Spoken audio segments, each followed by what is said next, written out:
students. In this video, I am going to explain optical isomerism, some important topics. Definition, and next one chiral carbon, and next if two carbons are there, optically active or not, and then some shortcuts I am going to give for biphenyls and all. Please go through the points and prepare well for the exam. So optical isomerism, first look into the definition. Compounds are having same molecular formula, structural formula, chemical properties are same and physical properties also same, but differ in their rotation of plane polarized light. Rotation of plane polarized light, that shortcut we call it as PPL, plane polarized light. And the second point I will explain with the help of experiment students definition. It is a kind of stereoisomerism. See, look into this one. This is ordinary light. This ordinary light, it can rotate in all directions. It can rotate in all direction. This ordinary light, once we send into polarizers. So then coming output is one plane. So that we call it as only one plane light, we call it as plane polarized light. This plane polarized light only our evidence now. Suppose this plane polarized light, if you send into one organic compound, that organic compound whether it is optically active or not, we don't know. Once you send this plane polarized light to organic substance, the coming output is as it is. There is no change. Then you can call it as optically inactive. But if you have taken suppose glucose is optically active. How can you know? See, this plane polarized light, if you use glucose, the plane polarized light, it can rotate this direction. Actual direction is this one, plane polarized light. Now it is showing right side direction, right hand side. Right hand side is nothing but we call it as dextrorotatory. So dextrorotatory. If it is optically active, definitely it can show two rotations. One is dextro, and what is this? Levorotatory. Levorotatory is nothing but the plane polarized light like this. Now it shows left hand side. That we call it as levorotatory. So what is this? Ordinary light, it can rotate in all directions, but if you send into polarizer, the coming output is only one plane, that we call it as plane polarized light. This plane polarized light, if you pass into any organic compound, the coming output as it is, there is no change. You can say it is optically inactive. Suppose another example I am explaining, the organic compound, another example what I am taking here, glucose. Glucose, once you pass into this plane polarized light into glucose solution, the coming output is definitely it can rotate. So here this is actual rotation, this is actual plane polarized light. Now it is showing like this. Now it is showing some deviation, some angle it can show. So that to right hand side means we call it as dextro, and some other compounds, so it is there, levorotatory is also there. L-glucose, we have D-glucose and students L-glucose also. D-glucose means dextrorotatory. And next one L-glucose, that is levorotatory. It can show left hand side rotation. So this is plane polarized light, experimentally we are observed, but always experimentally it is taking very difficult. So generally students on paper they are checking chiral carbon. So what is the next one? Chiral carbon is nothing but it has 4 different atoms or groups. It has 4 different atoms or groups. So that is also called as asymmetric carbon atom. It is not symmetric. Asymmetric carbon atom. See, if you look into this carbon, it has one hydrogen and one methyl group and something, one ethyl group, one OH group, like this. I have 4 bonds. All 4 bonds are different. It should be different. Then only we call it as asymmetric carbon. That we call it as chiral carbon. So chiral carbon, it is there. Generally student is taking it is chiral carbon means optically active. But make a note students, this is not necessary condition. It is not necessary condition.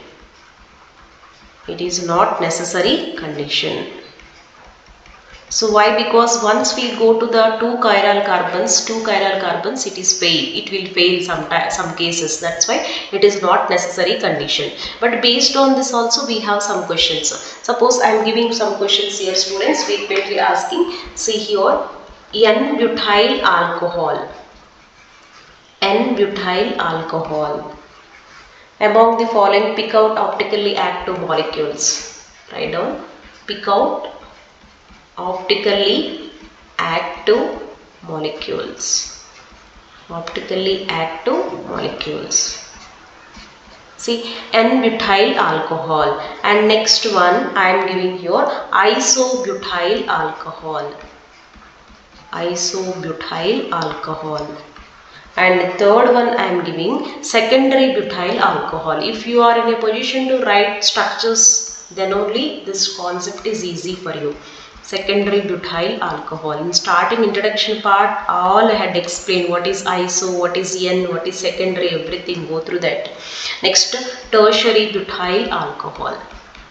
Organic chemistry, many videos I have done first year students. You will get more benefit after seeing all. So first, pick out optically active means we have to find out chiral molecule. First write down what is this N-butyl alcohol structure, CH3CH2. But means how many carbons? 4 carbons. This is N-butyl alcohol. Okay, this is isobutyl. Iso is nothing but exactly second position, L shape. I said no, exactly second position. So in previous videos I had explained this is CH2OH. CH2OH. See here, carbon, hydrogen is there. This is isobutyl alcohol. Next, secondary butyl alcohol. Secondary butyl alcohol. So now this is OH, this is what? CH3. This is secondary butyl alcohol, and tertiary butyl alcohol also I am writing. Tertiary butyl alcohol, this one. So among these four, which is optically active? So you will check it. So optically active. Suppose if you look into this carbon, 3 are same. Here 2 are same, here 2 are same, here 2 are same. There is no optically active carbon. All should be different, right? So here 3 are same, 3 are same. Here if you look into this one, this is one hydrogen. This carbon having one hydrogen, one this group, one, but these two are matching. No, it is not optically active. It is also not optically active. But if you look into this one, this is also 3 similar atoms are there. This is similar atoms are there. But if you look into this guy, if this guy, it has one hydrogen, one OH group, one methyl group, one ethyl group. 4 atoms or groups are different. Then we are generally representing star mark.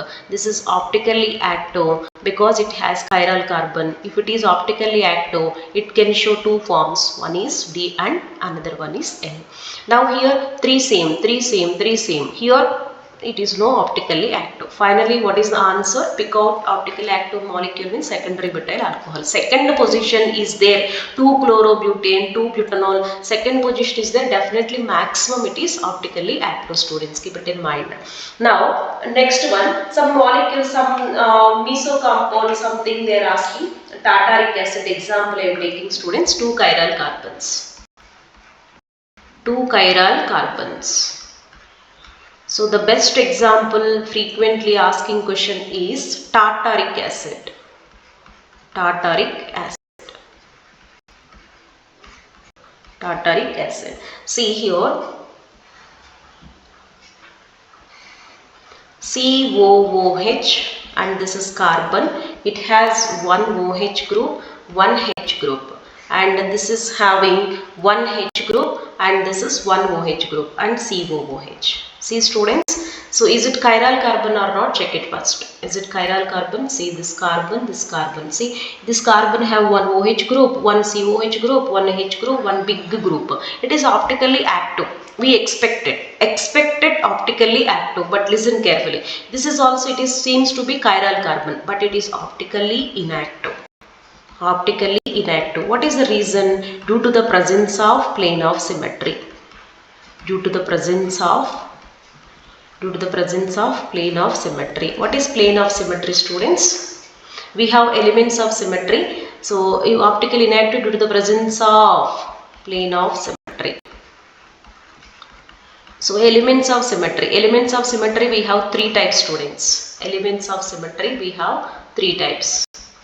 So one is plane of symmetry, another one is, so in this video I am explaining this plane of symmetry. The coming days I am going to upload elements of symmetries detailed explanation. So here within 1 or 2 minutes how easily we'll get the answer, based on that I am focusing more. And this is axis of symmetry, axis of symmetry. And any axis, just you can take it axis. With respect to axis, both are same, opposite sides both are same, that is the axis of symmetry. I will show in coming days. And center of symmetry, center of symmetry. So in this case I am explaining plane of symmetry. See, if you cut this molecule, if you take plane here, just to impose means this carbon you can keep on this, don't impose directly, you keep on this, left hand side, right hand side students. Left hand side first you can put down, and the right hand side you can impose on another, that means you can write top, you can put top. So then your thumb and last finger is same, but this thumb last finger is same, but thumb it is not matching, thumb it is not matching. So here what is this? This impose here, this impose here, plane of symmetry. Why? Because students, you are, one second, let me change this one.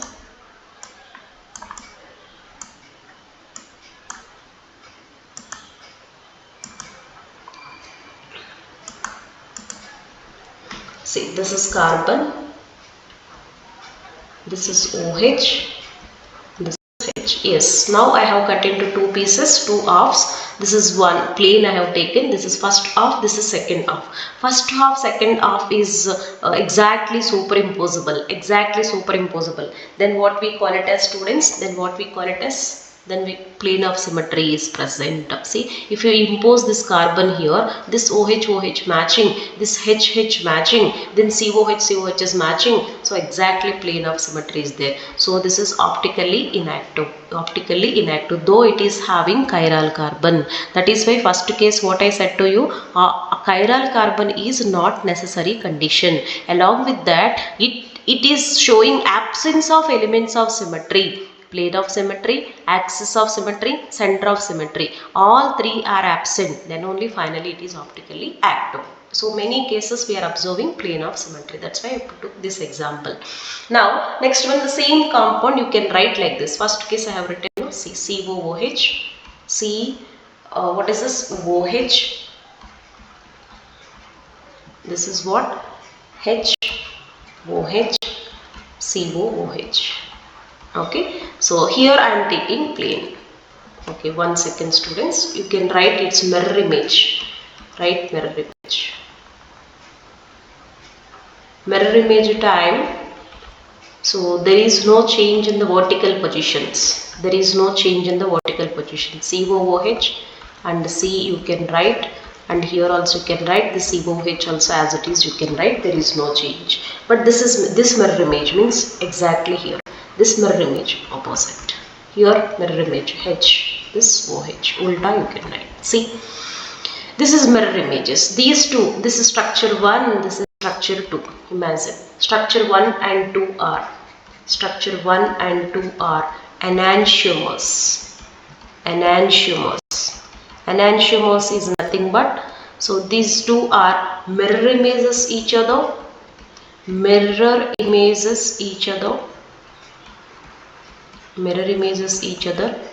non-superimposable.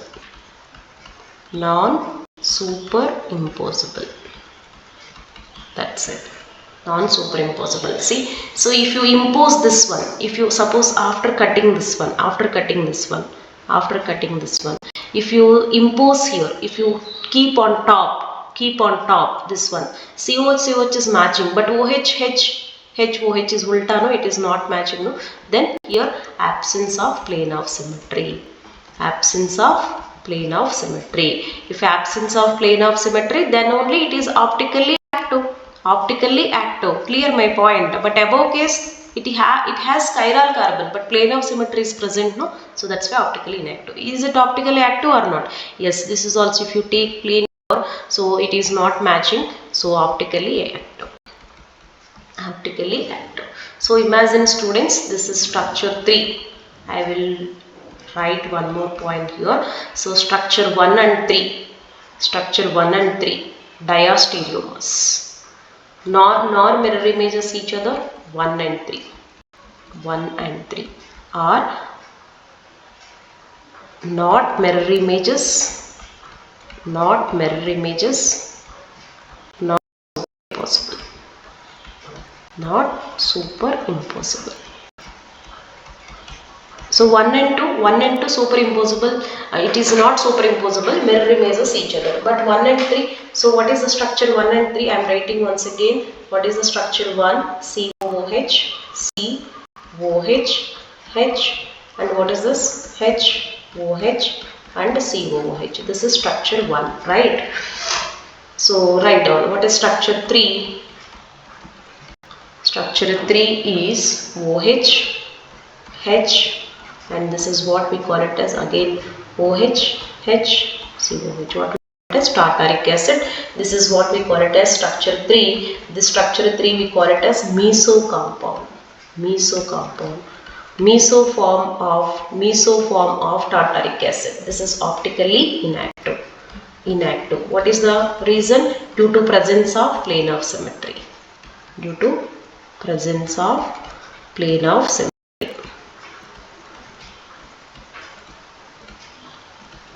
Plane of symmetry. Clear?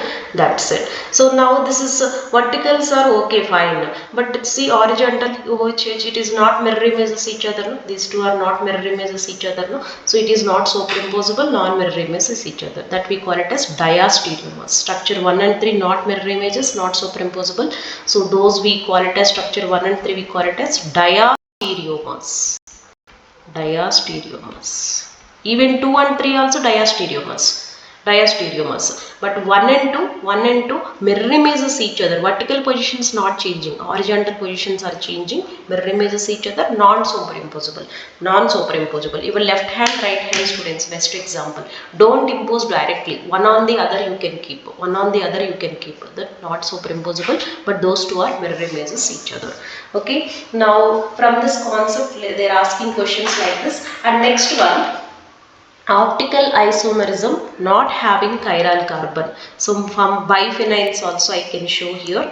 Simple shortcuts I am writing, students. This is the best preparation before exam. So optical isomerism. What is this? Not having chiral carbon. Not having chiral. First case chiral carbon I explained. Second case chiral carbon is there, but it is optically inactive in some cases. Some cases optically active. That is also I showed. This is not optical isomerism not having chiral carbon.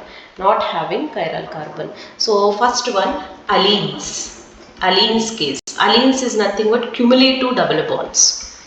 Cumulative double bonds. Here what is the trick? We are going to apply cumulative DBs, double bonds. See, look into the students. C double bond, C double bond, C. So this is A. Even geometrical isomerism time also I had given this example. So this is okay. So allenes, even number of double bonds. Okay, 1 second. Allenes is nothing but even number of double bonds. You can write better word.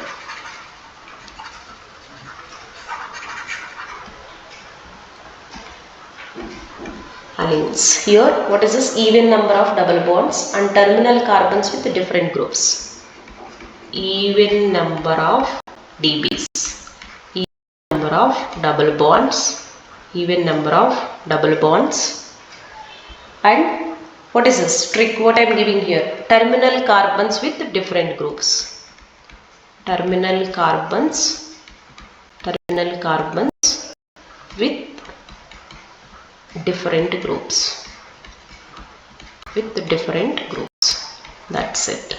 Okay, now look into this. This is even number of double bonds here, right? So if you take suppose to understand more better, I am giving one more example. Here you have taken AA, this is BB. If you have taken similar atoms, then it is optically inactive. But this guy is C. Even number of double bonds, AB different, then it is, we call it as optically active. Simple. Okay, optically active. Next one, spirenes, biphenyls. Okay, I'll show. Next, spirenes case. Spirenes is nothing but like this. Like this. This is what? Again A, this is B.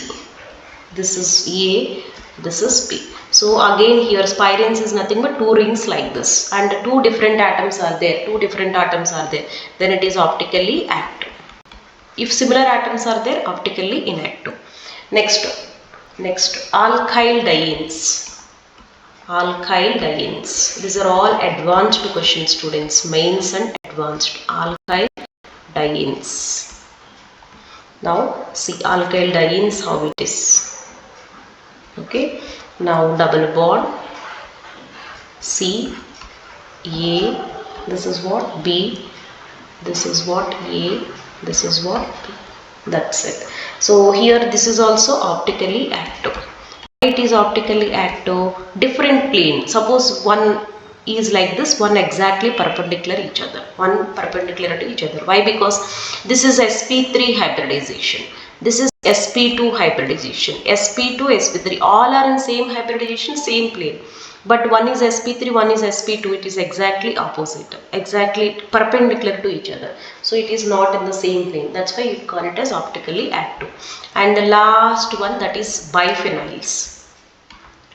Biphenyl or diphenyls. Biphenyls. In biphenyls, see, look into this, students. This is restricted rotation. Okay, one second.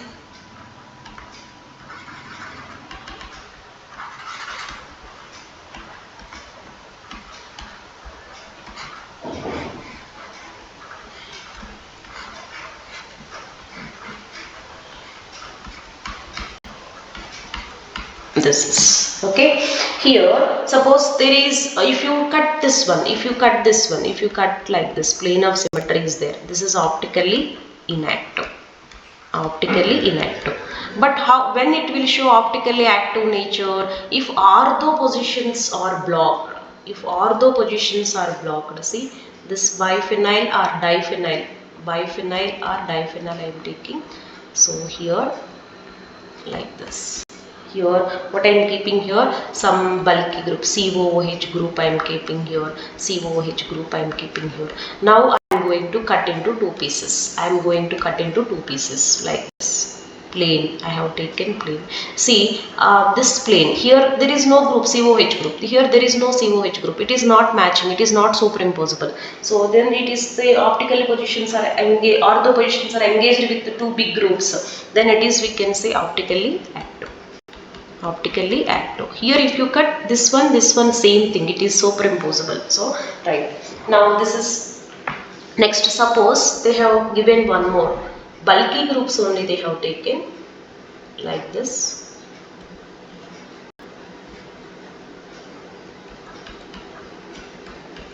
This is COOH group, student. This is and this is COOH group, and this is COOH group. See, is it optically active or not? See, now just simple, you can cut into pieces like this. Superimposable, COH is there, COH is there, then definitely it is optically, what is this? Inactive. Like this we are going to do biphenyls questions. Okay, now next one, which is optically active, which is optically inactive, like this different questions they are asking. So all questions which is frequently asking, I had covered concept in coming videos, biphenyls, and next remaining optical isomerism, some cases are there, case 1, case 2. What is this dissymmetric? What is this when the molecule is unsymmetrical, cannot be divided into two offs? And then what is the chiral centers? How many chiral centers? 2 power n, we are taking formula 2 power n minus 1. So next video I am going to explain all these things, students. So hope everybody clear this topic, enjoyed this topic. So thank you, thanks for watching.